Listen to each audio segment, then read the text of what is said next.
In 1974, the United States made a secret deal with Saudi Arabia. It was not reported in the news, it was not debated in Congress, and it was so consequential that it shapes the price of everything you buy today. The deal was simple. Saudi Arabia would price its oil exclusively in US dollars. In return, the United States would provide military protection and weapons. This agreement, and the network it spawned, is called the Petrodollar system. And it is the real reason the dollar has survived as the world's reserve currency. In Video 6, we covered how Nixon ended the gold standard in 1971. The dollar was no longer backed by gold. It was backed by nothing except the authority of the U.S. government. This raised an obvious question. Why would the rest of the world continue accepting dollars?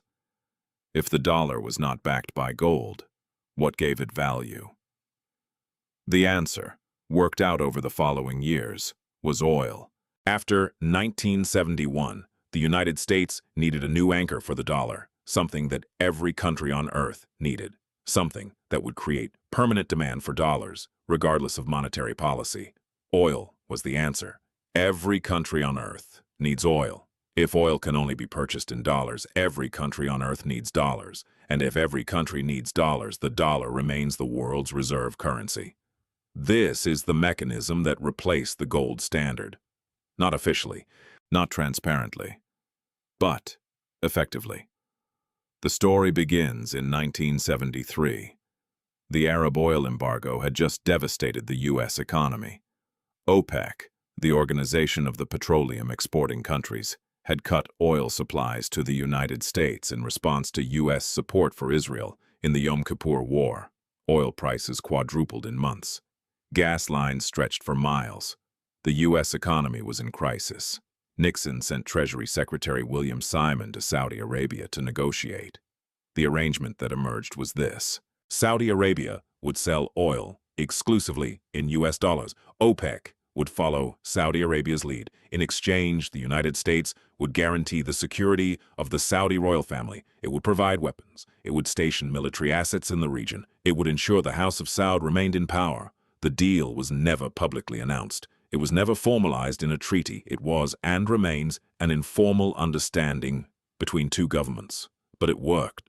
By the mid-1970s, every major oil transaction in the world was denominated in U.S. dollars. The petrodollar system was born. Here is why the petrodollar system is so powerful. Every country on Earth imports some amount of oil. To buy that oil, they need dollars. To get dollars, they need to export goods and services to earn them, or borrow them, or hold reserves of them.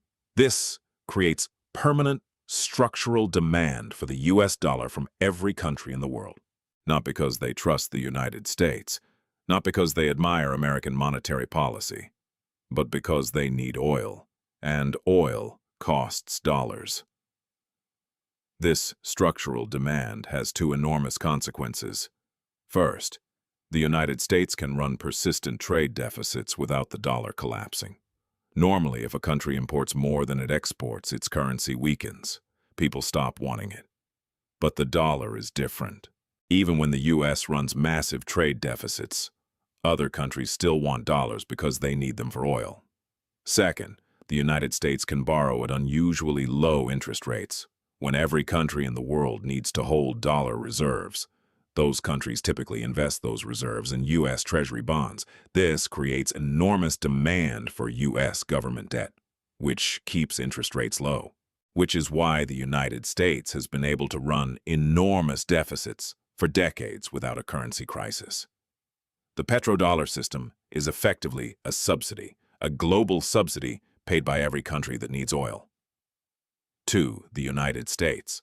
There's a second layer to this system that almost nobody discusses. When Saudi Arabia and other Gulf states sell oil for dollars, they accumulate enormous quantities of those dollars.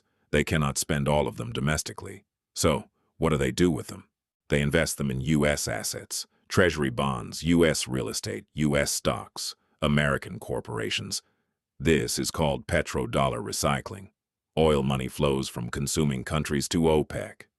OPEC invests in U.S. assets. U.S. asset prices rise. Interest rates stay low. The U.S. economy is sustained, and the cycle continues. Saudi Arabia alone has accumulated hundreds of billions of dollars in U.S. Treasury holdings. The broader Gulf Cooperation Council holds trillions in dollar-denominated assets. This recycling loop is why a country that runs the world's largest trade deficit has the world's most powerful currency. It defies normal economic logic, but it is not normal economics. It is geopolitics. The petrodollar system has faced challenges. Iraq under Saddam Hussein announced in 2000 that it would sell oil in euros. Within 3 years, Iraq was invaded and the dollar returned as the currency of Iraqi oil sales.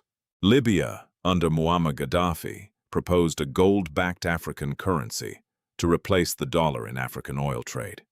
Within months, NATO was supporting the rebels who overthrew him. These may be coincidences, or they may reflect how seriously the United States takes any threat to the petrodollar system. More recently, the challenges have become harder to manage. China and Russia have been trading oil in yuan and rubles. Saudi Arabia has accepted yuan for some Chinese oil purchases. The BRICS nations, Brazil, Russia, India, China, South Africa, have discussed creating an alternative reserve currency. The dollar's share of global foreign exchange reserves has declined from 73% in 2001 to around 58% today. The petrodollar system is not collapsing, but it is under more pressure than at any point since 1974. The petrodollar is the hidden architecture of the global economy. Most people have never heard of it. Most economics textbooks do not teach it. But it explains why the United States has been able to run unlimited deficits, why the dollar remains powerful despite leaving gold behind, why certain foreign policy decisions happen the way they do, why oil is priced the way it is. The dollar is not backed by gold. It is not backed by faith alone. It is backed by oil and by the military and diplomatic infrastructure built around protecting that arrangement. Now you understand the full picture. From fractional reserve banking to Nixon shock to the petrodollar. This is how the modern monetary system actually works. Subscribe if you want to keep following where the money goes. Because the story is not over, it is evolving, and the next chapter may be the most consequential yet.